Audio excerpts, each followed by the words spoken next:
Capítulo 5 de Sombra da Noite. Quando uma mulher poderosa tenta se conter por muito tempo, uma hora ela explode. Diana está tentando se adaptar, está tentando obedecer, está tentando esperar. Será que ela vai conseguir se segurar por muito tempo? Capítulo passado, Matthew trouxe uma bruxa para ajudá-la.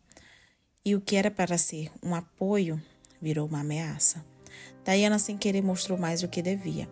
E numa época em que o poder feminino é sinônimo de perigo, bastou um gesto para que tudo virasse contra ela.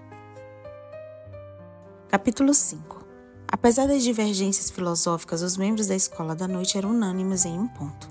Era preciso encontrar uma bruxa. Matthew despachou George e Kit para pedir informações em Oxford e indagarem sobre o nosso misterioso manuscrito alquímico. Após a ceia da noite de quinta-feira, assumimos nossos lugares ao redor da lareira do grande saguão. Henry e Tom leram e discutiram sobre astronomia e matemática. Walter e Kit jogaram dados na mesa grande, trocando ideias sobre os mais recentes projetos literários de ambos.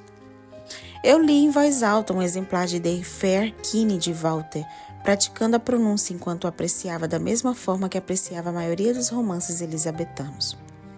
O início está muito abrupto, Kit. Isso vai assustar tanto que a plateia vai sair do teatro antes do segundo ato, protestou Walter. Precisa de mais aventura. Faziam horas que os dois esmiuçavam o Fausto, graças à viúva Beaton. E a peça ganhou uma nova abertura. Você não é meu Fausto, Walter, apesar de suas pretensões intelectuais, disse Kit cortante. Veja o que sua interferência fez na história de Edmund. The Fair Kine era uma deliciosa história sobre o rei Arthur. Agora é uma mixórdia calamitosa de Marrow e Virgílio que se estende demais. E Gloriana, faça-me o favor. A rainha é quase tão velha e tão excêntrica quanto a viúva Beaton. Ficarei surpreso se Edmund conseguir terminá-la com você dizendo o tempo todo o que fazer. Se quiser ser imortalizado nos palcos, converse com Will. Ele sempre está desesperado por ideias. Está bom para você, Matthew? Perguntou George de supetão. Ele estava nos informando sobre a busca do manuscrito que um dia seria conhecido como Ashmole 782. Desculpe-me, George. Você disse alguma coisa? Um clarão de culpa cruzou os olhos cinzentos e distraídos de Matthew. Eu conheci os sinais de multitarefa mental. Já tinha passado por isso ao longo de muitas reuniões na faculdade. Talvez ele tivesse com pensamentos divididos entre conversas travadas na sala e retrospectiva do episódio com a viúva Beaton e o conteúdo das correspondências que não paravam de chegar. Nenhum livreiro ouviu falar de uma obra alquímica rara que está circulando pela cidade. Perguntei para um amigo da Christ Church e ele também não sabe de nada. Continue me perguntando pela obra? Matthew abriu a boca para responder, mas apesar da porta principal do saguão de entrada se abriu com um estalo e o fez se levantar numa fração de segundos. Walter e Henry deram um salto e agarraram as adagas que usavam noite e dia. Matthew? Uma voz desconhecida retumbou, com um timbre que arrepiou os pelos dos meus braços de imediato. Era uma voz clara e musical demais para ser humana. Você está aqui, homem? Claro que ele está aqui, disse uma outra voz masculina com cadência galesa. Use o nariz, quem mais cheira a armazém entupido de especiarias recém-chegada das docas? Logo depois, duas figuras volumosas e envoltas de grossas capas marrons surgiram na outra extremidade da sala, onde Kit e George ainda se ocupavam com dados e os livros. Nos tempos modernos, os recém-chegados passariam por jogadores de times de futebol americano. Eles tinham os braços super desenvolvidos, tendões proeminentes, pulsos grossos, pernas musculosas e ombros largos. À medida que se aproximavam, a luz das velas incidia em seus olhos brilhantes e bailava nas bordas afiadas de suas armas. Um dos homens era gigantesco e louro, uns 2 centímetros mais altos que Matthew. O outro era ruivo, uns 14 centímetros mais baixo que Matthew, e tinha um desvio marcante no olho esquerdo. Nenhum dos dois aparentava mais de 30 anos. O loiro estava mais tranquilo, se bem que tentou dissimular a tranquilidade. Já o ruivo estava furioso e parecia não se preocupar em deixar isso à vista. Aí está você, ficamos assustados quando você desapareceu sem dizer nada, disse o louro suavemente, detendo-se para recolher a espada comprida e afiada.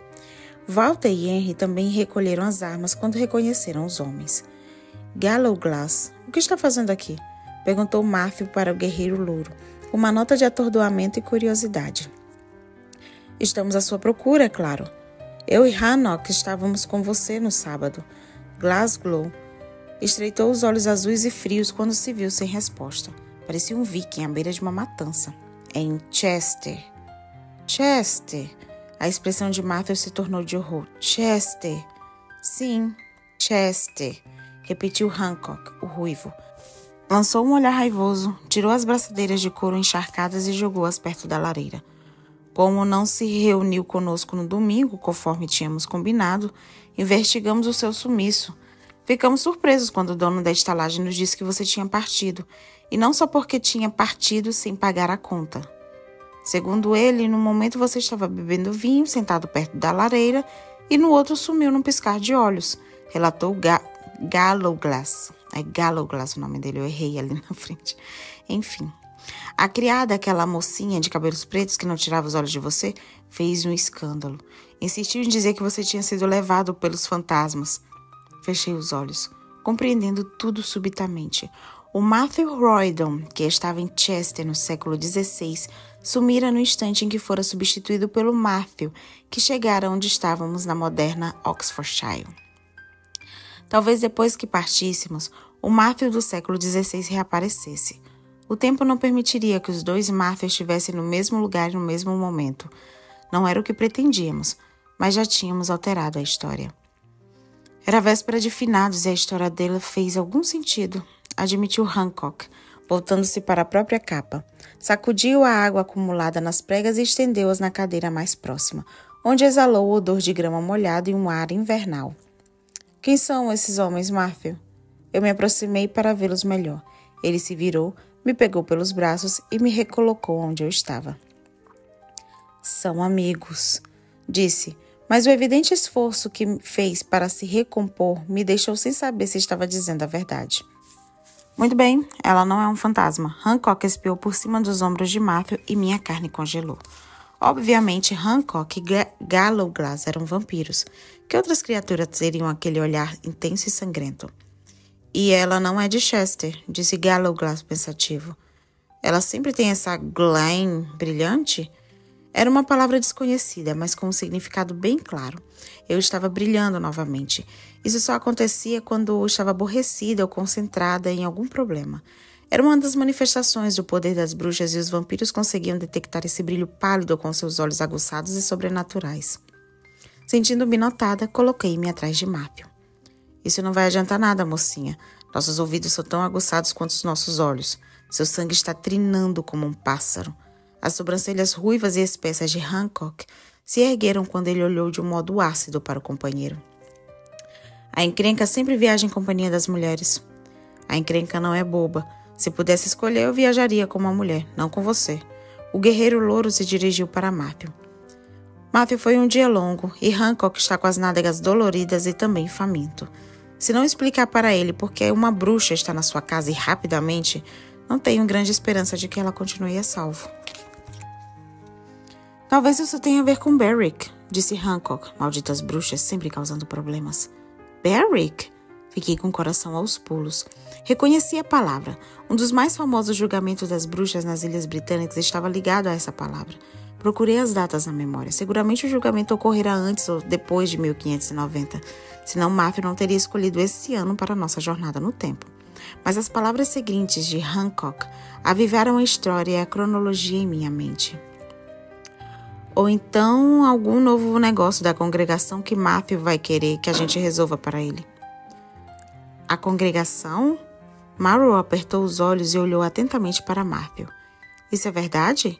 Você é um dos membros misteriosos? Claro que é verdade. Como acha que ele o mantém longe da prisão, jovem Marrow?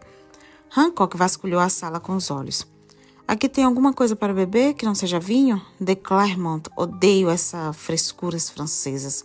O que há de errado com cerveja? Agora não, Davi, murmurou Gallowglass para o amigo, se bem que com os olhos cravados em Matthew. Eu também estava com os olhos cravados nele. Um horrível senso de clareza se apossava de mim. Diga que não é, sussurrei. Diga que não ocultou isso de mim. Não posso dizer nada, respondeu Matthew sem graça. Lembra que lhe prometi segredos e não mentiras? Eu me senti mal.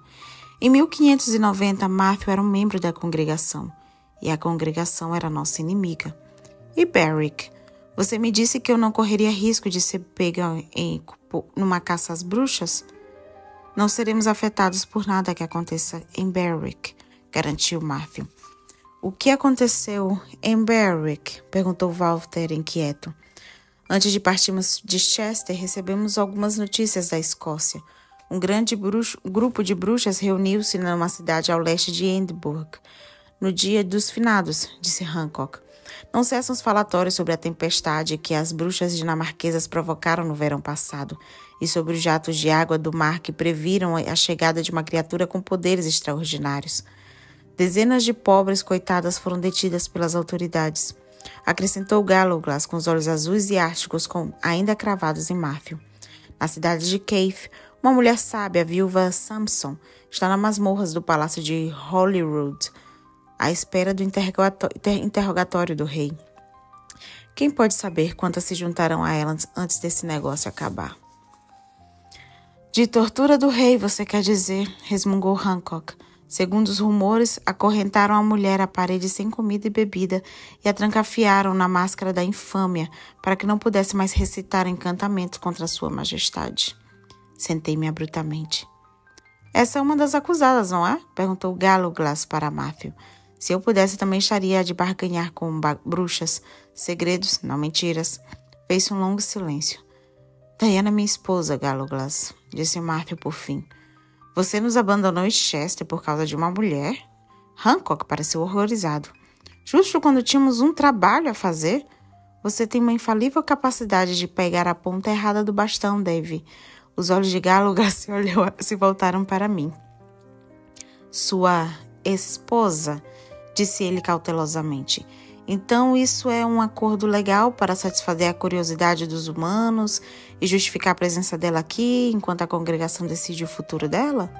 Não, ela é minha esposa, insistiu Matthew, e também minha companheira.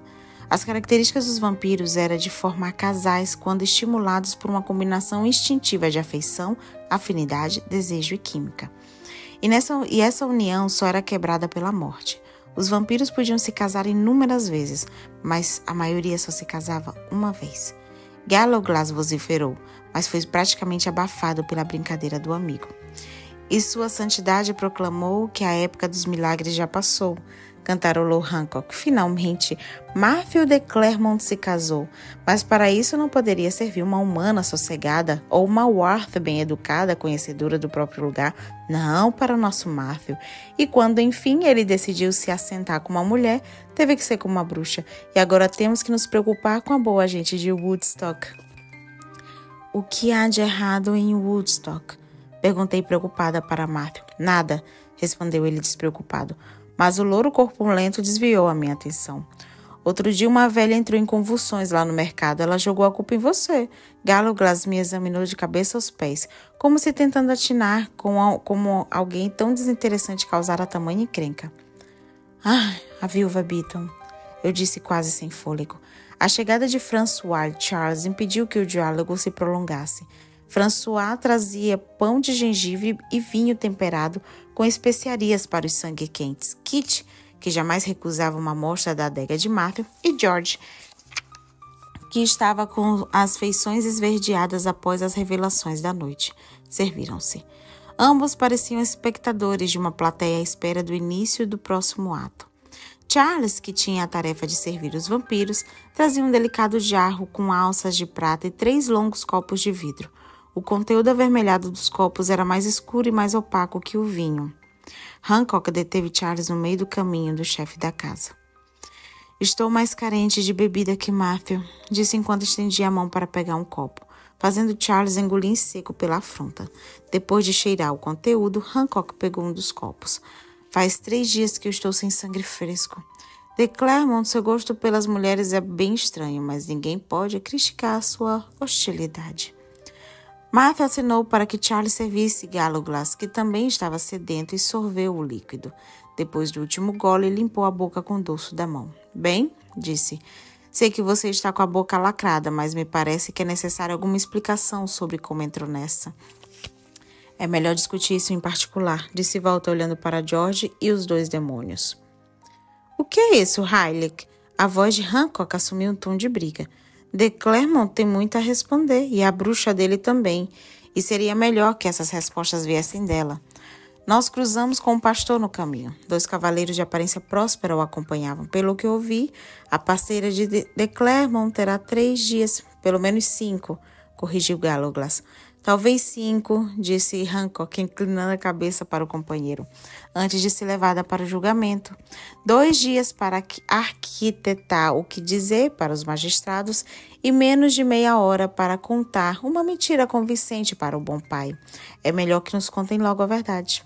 Todos se voltaram para Matthew, que permaneceu mudo. Logo o relógio marcará 1/4 de hora, relembrou Hancock para ele depois de algum tempo. Assumi as rédeas do assunto. Matthew me protegeu do meu próprio povo. Diana, exclamou Matthew com rosnado. Matthew se imiscuiu em assuntos de bruxas? Os olhos de Gallowglass arregalaram ligeiramente. Assenti com a cabeça. E quando passou o perigo, nos casamos. E tudo isso aconteceu entre o meio-dia e o anoitecer do sábado? Gallowglass balançou a cabeça em negativa. Você terá que sair melhor do que isso, titia. Titia! Olhei indignada para Matthew. Primeiro Berwick, depois a congregação e agora isso? Esse Berserk é seu sobrinho? Deixe-me adivinhar. Ele é filho de Baldwin. Gallowglass era tão musculoso quanto o irmão ruivo de Matthew e igualmente persistente. Alguns outros Clermont eram mais conhecidos. Godfrey, Louis, Hugh. Este último só recebia breves menções cifradas. Gallowglass podia pertencer a qualquer um deles. O outro membro da complicada árvore genealógica de Matthew. Baldwin. Gallowglass tremeu de maneira quase imperceptível. Mesmo antes de me tornar Worth, já era esperto bastante para não permitir que aquele monstro se aproximasse do meu pescoço. Além disso, meu povo era Ulfornea e não Berserk. E saiba que sou a única parte nórdica, a parte gentil. O resto é escocês e irlandês. Os escoceses são mal-humorados, acrescentou Hancock. Gallowglass escolheu o adendo do companheiro com um amável puxão de orelha. O anel dourado brilhou sobre a luz, deixando à vista os contornos de um caixão incisos. Um homem saía do caixão cujas bordas eram circundadas por um lema. Vocês são cavaleiros. Olhei para o dedo de Hancock e lá estava um anel igual, e também o homem estranhamente colocado na tumba. Pelo menos era evidente que Matthew estava envolvido também nos negócios da Ordem de Lázaro. Bem, disse Gallowglass com a voz arrastada e subitamente soando como o escocês que ele dizia de ser. Sempre há controvérsias sobre isso. Na realidade, não fazemos aquele tipo de cavaleiro em armaduras de pratas, não é, Devi? Pois é, mas os Clermont têm bolsos fundos, é difícil recusar um dinheiro assim, observou Hancock, especialmente quando vem acompanhado por promessa de vida longa para desfrutá-lo. Eles também são guerreiros ferozes. Gallowglass esfregou o alto do nariz outra vez. Era um nariz chato, como se quebrado, e nunca mais corrigido de forma adequada. Oh, sim, os bastardos me mataram antes de me salvar e aproveitaram a ocasião para consertar o meu olho ruim, disse Hancock de maneira calorosa, apontando para a pálpebra estropiada. Então vocês são leais aos de Clermont. Eu me senti repentinamente aliviada. Face ao desastre que configurara, era preferível ter Gallowglass e Hancock como aliados a tê-los como inimigos. Nem sempre, retrucou Gallowglass com ar sombrio. Não a Baldwin. Ele é um canalha dissimulado. E quando Matthew age como um tolo, nós também não lhes damos muita atenção. Hancock farejou o ar e apontou para o pão de gengibre esquecido em cima da mesa. Alguém aqui vai comê-lo ou posso jogá-lo no fogo? Não me sinto nada bem entre o cheiro de Matthew e a comida de Charles. Em vez de ficarmos aqui falando da história da família, é melhor aproveitarmos o tempo para arquitetar um plano de ação, porque as outras visitas estão para chegar, comentou Walter com impaciência. Jesus!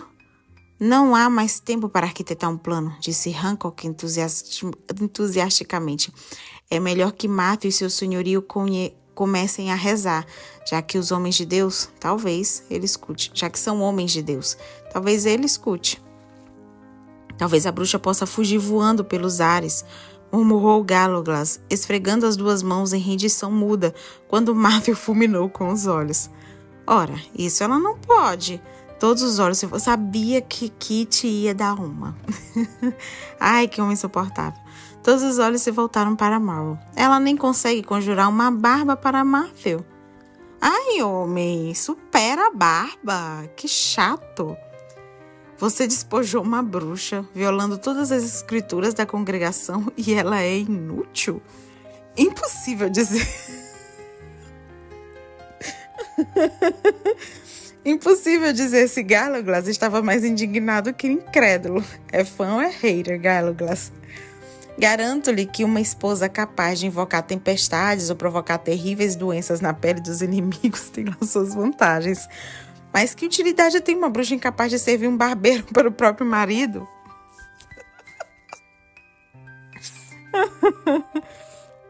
Somente Matthew se casaria com uma bruxa que saiu sabe-se lá de onde, sem qualquer poder mágico.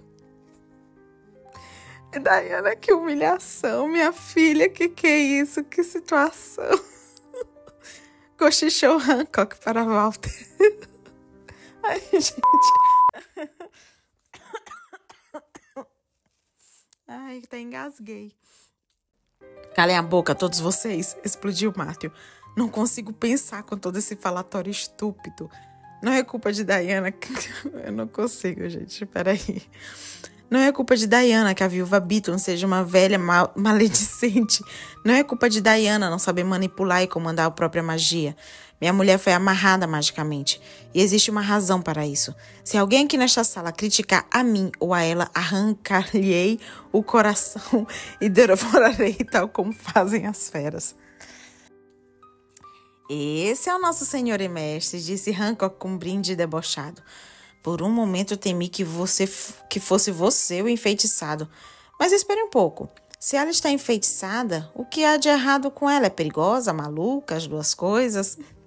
Nervosa com aquela afluência de sobrinhos, párocos, inquietos, a encrenca que cozinhava em Woodstock, eu me recuei para me sentar na cadeira. As roupas ainda estavam incômodas e atrapalhavam os meus movimentos, fazendo-me perder o equilíbrio. A mão rude de alguém foi mais rápida que a minha queda, agarrando-me pelo cotovelo e sentando-me na cadeira com surpreendente gentileza. Está tudo bem, Titi. Gente, esqueçam tia Sarah. Eu já tenho meus 2 personagens preferidos. Esses vampiros. Está tudo bem, titia. Gallowglass deixou escapar um suave murmúrio de simpatia. Eu estou tonta, não estou demente, retruquei. Gallowglass aproximou a boca da minha orelha com os olhos inflexíveis. Sua fala desordenada pode ser vista como loucura, mas duvido que o pastor se preocupe com isso. Considerando que você não é de Chester, nem de qualquer outro lugar conhecido, e saiba que conheço muitos lugares, titia. Acho bom prestar atenção nas suas maneiras, a menos que queira ser trancafiada na cripta de uma igreja. Dedos longos agarraram Gallowglass pelo ombro e o afastaram.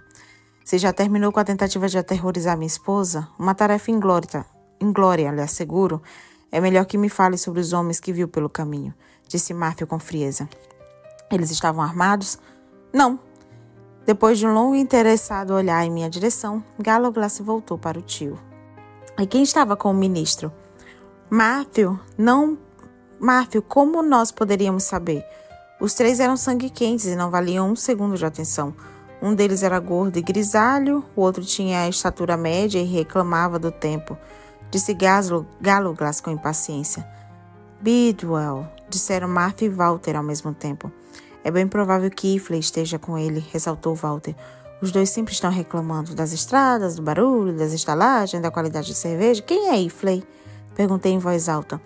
Um homem que se gaba de ser o melhor luveiro de toda a Inglaterra. Somers trabalha para ele, respondeu Walter. Mestre Ifley confecciona as luvas da rainha, frisou George. Só fez um par de luva de caça para ela 20 anos atrás. Caros amigos, isso quase foi suficiente para que Ifley se tornasse o homem mais importante de um perímetro de 50 quilômetros. Claro, quando ele pôde cobiçar a honra, bufou Matthew com desdém. Separados, nenhum deles é brilhante. Juntos, não passam de 2 tolos. Se isso é o melhor que a cidade pode fazer, então podemos retornar à nossa leitura. Fica assim então? Disse a voz de Walter soou irritada. Ficamos sentados esperando que cheguem? Sim, mas a Iana não sai da minha vista. Nem da sua, Gallowglass, alertou Matthew. Tio, não precisa me lembrar do meu dever familiar. Tentarei de assegurar que a sua mal-humorada esposa esteja em sua cama esta noite. Eu, mal-humorada? Meu marido é um membro da congregação. Um bando de homens está chegando a cavalo para me acusar de ter ferido uma velha insuportável. Estou num lugar estranho e sempre me perco no caminho do meu quarto. Ainda não tenho sapatos. Enfim, estou vivendo num dormitório entupido de adolescentes que nunca param de tagarelar. Explodi. Mas não precisa se aborrecer por minha causa. Claro, posso muito bem cuidar de mim. Tadinha da Diana. Diana está em situação de barril. Ela durou muito para não ter explodido. Eu estava esperando essa explosão, muito tempo atrás, mas tudo bem, chegou. Cuidar de você? Gallowglass deu uma risada e balançou a cabeça em negativa. Você não pode, não. E teremos que tratar dessa sua pronúncia quando a batalha acabar. Não entendi metade do que você disse. Ela deve ser irlandesa, disse Hancock encarando-me. Isso explica o feitiço e a fala desordenada. Todos eles são loucos. Ela não é irlandesa, disse Gallowglass. Louco ou não, eu teria entendido a pronúncia se eu fosse irlandesa. Quietos! Gritou Matthew. Os homens da cidade já estão no portão, anunciou Pierre no meio do silêncio após o grito. Vá buscá-los, ordenou Matthew, voltando-se em seguida para mim. Deixe que eu fale. Não responda as perguntas até que eu lhe diga para fazer isso. Agora, continuou no modo afoito, não podemos deixar que nada de incomum aconteça esta noite, como aconteceu quando a viúva Beaton esteve aqui. Você está tonta? Quer se deitar? Curiosa. Estou curiosa, respondi com punhos fechados. Não se preocupe com minha magia e com a minha saúde. Preocupe-se com as muitas horas que vai precisar para me responder minhas perguntas depois que o ministro foi embora. E será esganado por mim se tentar se esquivar com a desculpa de que essa história não é minha e não posso contá-la. Ou seja, você está perfeitamente bem. A boca de Matthew se contorceu. Ele me beijou na testa. Eu te amo, Malion. É melhor reservar suas juras de amor para mais tarde e deixar que titia se recompor, sugeriu Gallowglass.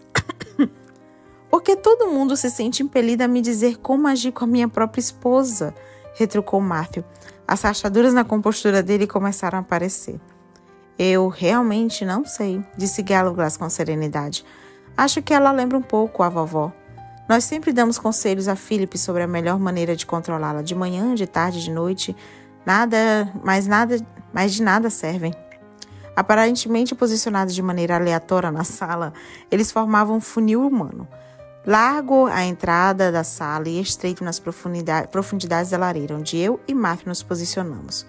Como George e Kit seriam os primeiros a receber o homem de Deus e seus acólitos, Walter achou por bem substituir os dados e os manuscritos de Fausto por um exemplar da História e de Heródoto. Não era a Bíblia, mas Riley nos garantiu que a obra daria sobriedade à situação. Kit ainda reclamava da troca injusta quando se ouviram passos e vozes.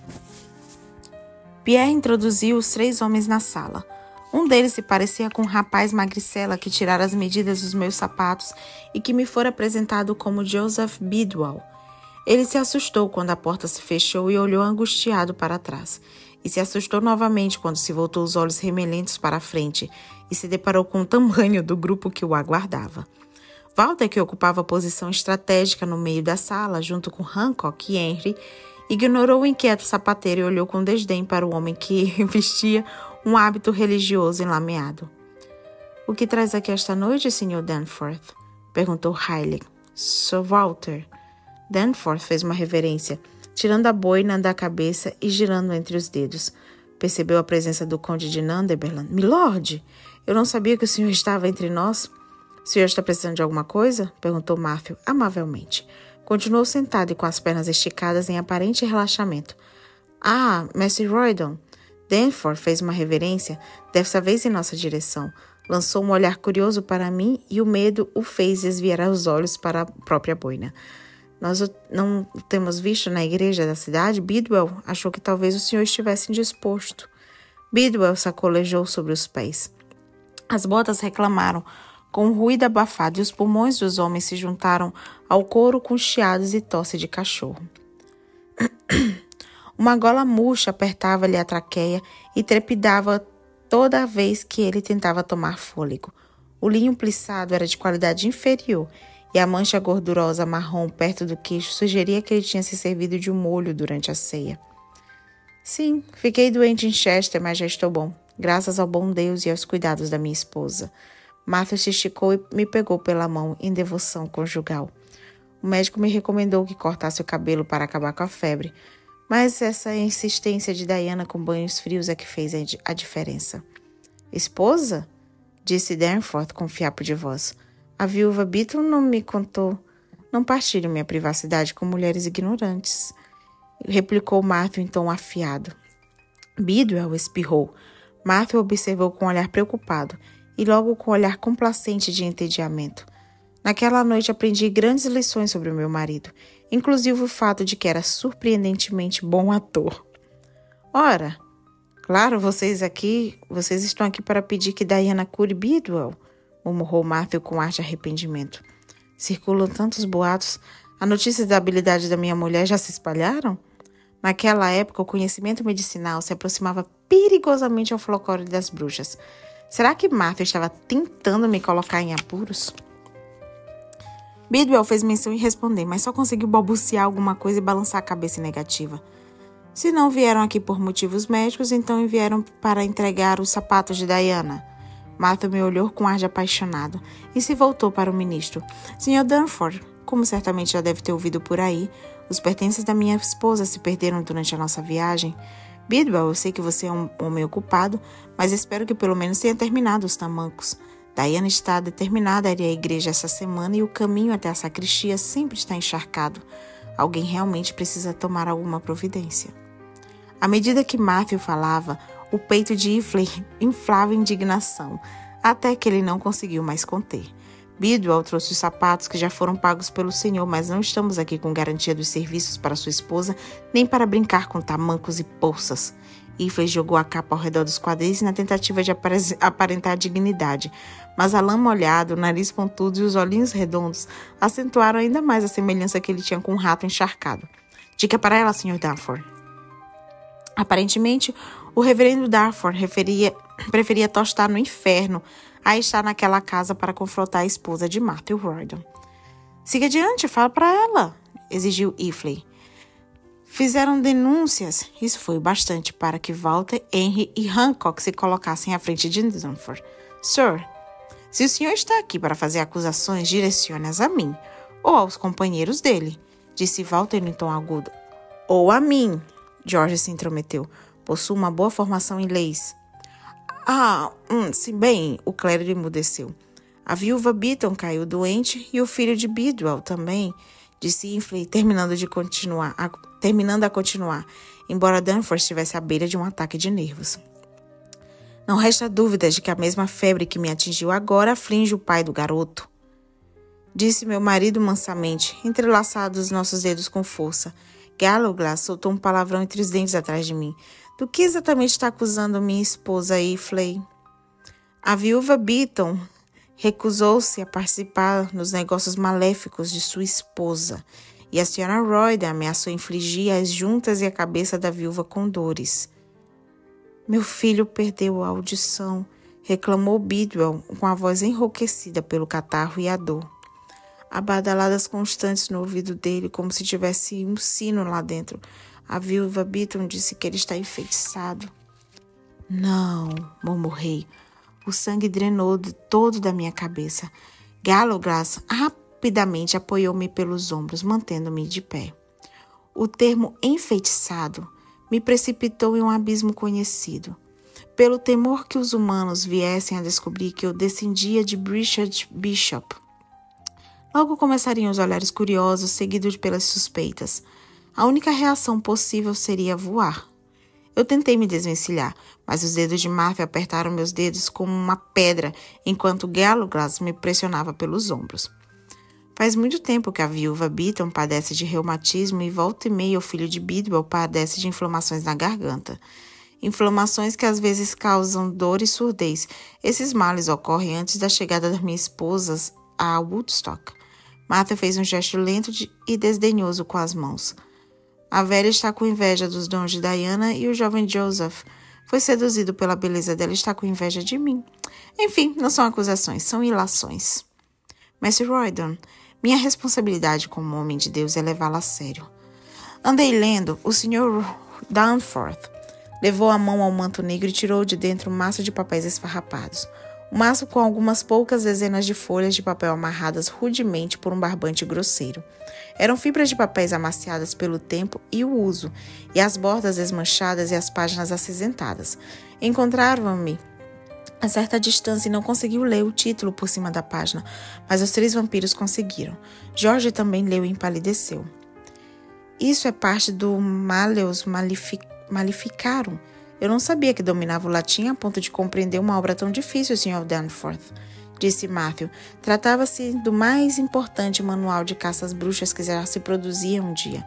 Uma obra que só pelo título enchia o coração das bruxas de horror. O ministro pareceu afrontado. Frequentei a universidade, Mestre Roydon. Alegro-me por ouvir isso. Esse livro não deveria chegar às mãos de quem tem a mente fraca ou supersticiosa. O senhor o conhece? Perguntou Danforth. Também frequentei a universidade. Respondeu Matthew educadamente. Então o senhor entende que preciso interrogar essa mulher. Danforth tentou dar alguns passos pela sala, mas foi contido pelo ronado discreto de Hancock. Minha esposa não tem problemas de audição, o senhor não precisa chegar mais perto dela. Eu lhe disse que a senhora Roydon tem poderes sobrenaturais, afirmou Iffey triunfante. Danforth agarrou-se ao livro. Quem lhe ensinou essas coisas, senhora Roydon? A voz dele ecoou pelo enorme saguão. De quem a senhora aprendeu a feitiçaria? Era assim que iniciava a loucura. O interrogatório bem elaborado levava o acusado a condenar outras criaturas. Em meio à rede de mentiras, as bruxas eram capturadas e destruídas num piscar de olhos.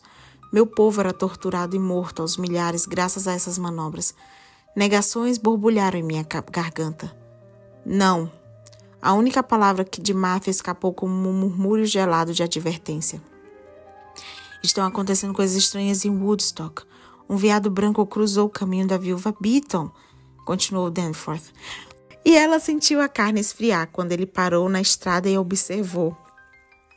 O lobo rondou em volta da casa dela na noite passada. Os olhos do lobo brilhavam mais que as lamparinas que ajudam os viajantes a encontrar abrigo durante as tempestades em meio à escuridão. Qual dessas criaturas é seu familiar? Quem lhe deu o animal de presente? Dessa vez, Matthew nem precisou me pedir para me calar. As perguntas do pastor seguiam um padrão que eu já conhecia desde os estudos da minha graduação. A bruxa deve responder suas perguntas, Sr. Danforth, insistiu Iffey puxando pela manga. Tamanha insolência de uma criatura das trevas não pode ser tolerada numa comunidade de Deus. Minha esposa não fala com ninguém sem meu consentimento, disse Matthew, e preste atenção em quem chama de bruxa, Iffey. Quanto mais o desafiavam, mais ele se via em dificuldade para se conter. O ministro olhou fixamente para mim, depois para Matthew. Abafei um gemido. Ela fez um pacto com o diabo que a impede de falar a verdade, disse Bidwell. Silêncio, mestre Bidwell. Danforth o repreendeu. O que deseja dizer, minha criança? Quem apresentou você ao diabo? Foi outra mulher?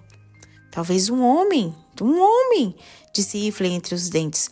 A senhora Roydon não é a única filha das trevas aqui. Há livros, instrumentos estranhos e reuniões no meio da noite para conjurar espíritos neste lugar. Harriet suspirou, mostrando um livro para Danforth. Matemática, sir, não é magia. A viúva Beaton viu um texto de geometria. Não é de sua alçada determinar a extensão do mal aqui, vociferou Iffey. Se é o diabo que procuram, comecem procurando a viúva Beaton. Obrigada! Apesar de grande esforço para se manter calmo, Matthew dava sinais de que estava perdendo a paciência. O senhor está acusando-a de feitiçaria? Rebateu Danforth prontamente. Não, Matthew, desse jeito não, sussurrei apertando-lhe a mão para chamar a atenção dele. Ele me olhou com um semblante inumano, as pupilas vítreas e dilatadas. Balancei a cabeça em negativa e o fiz respirar fundo, a fim de aquietar a fúria pela casa invadida e o instinto feroz com que me protegia. Feche os ouvidos para falar as palavras de Roydon, Sr. Danforth.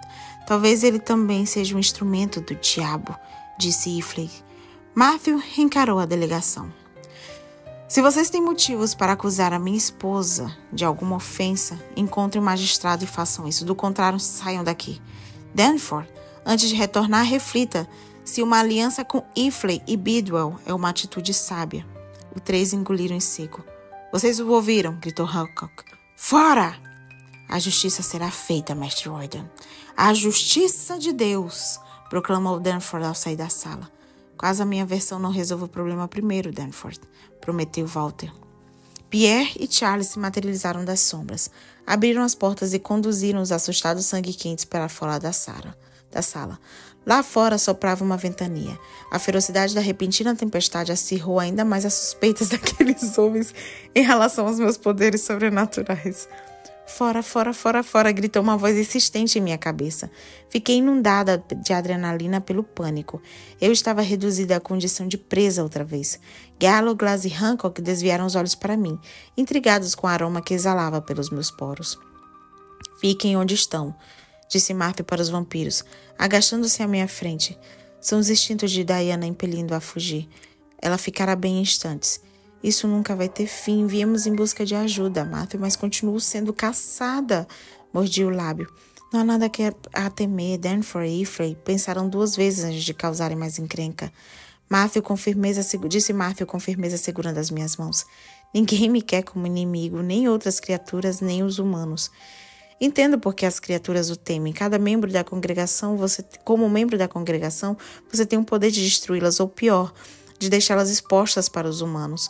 Não é de estranhar que a viúva Beaton tenha vindo aqui quando foi chamada por você, mas isso não explica essa reação humana contra você, Matthew. Talvez Danforth e Ifley suspeitem que você seja um Worth. Dei a pausa antes de chamá-lo de vampiro. Ora, esses homens não representam perigo para ele, disse Hancock com desdém. Não passa de uns insignificantes. Infelizmente, devem ter agido assim para chamar a atenção dos humanos que interessam.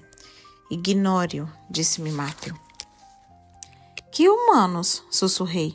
Gallowglass engoliu em seco. Por tudo que é mais sagrado, Matthew.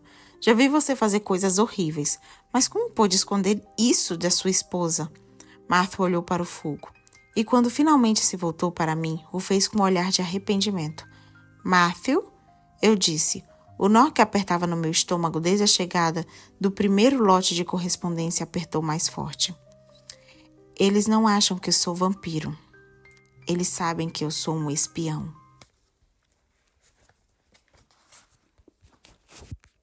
E terminamos esse capítulo. Tenho que admitir que até agora eu estou preferindo esse livro do que o primeiro, A Descoberta das Bruxas. Gostei muito do alívio cômico que os 2 novos personagens trouxeram.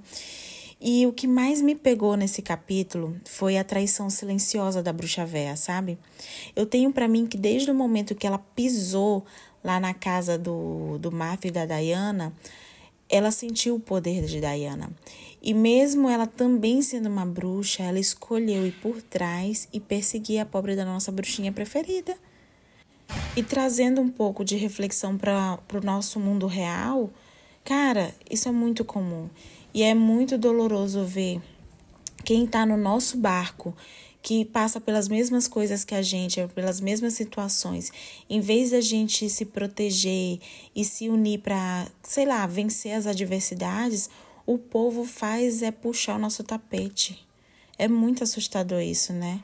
E eu acho que a Débora foi fantástica na história, na descrição desses eventos, e foi fantástica em nos deixar visualizar como era a perseguição das caças bruxas naquela época. Eu tô amando essa mistura da história realmente real, porque Débora é historiadora, com a fantasia do universo que ela criou. Ai, fantástico, eu tô amando esse livro e estou, sinceramente, muito animada para os próximos capítulos.